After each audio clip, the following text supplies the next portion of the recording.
अस्सलाम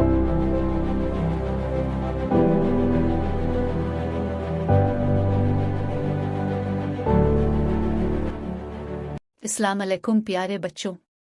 आज हम आपको ले जाएंगे एक जानवरों के फार्म में, जहां हम आपको मिलवाएंगे बहुत सारे जानवरों से। तो चलिए चलते हैं फार्म की तरफ।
प्यारे बच्चों, आपने हमारे जानवरों के फार्म पर विजिट किया, जिस पर हम आपका दिल से शुक्रिया अदा करते हैं और उम्मीद करते हैं कि आपको हमारी ये कोशिश पसंद आई होगी, और ये भी यकीन है कि आपको इससे कुछ ना कुछ जरूर सीखने को मिला होगा।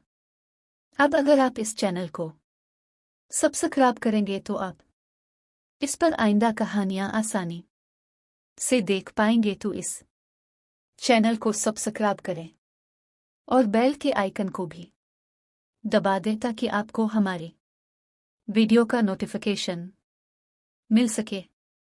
वीडियो लंबी हुई, इस पर मुआफ़ी चाहते हैं। वसलाम।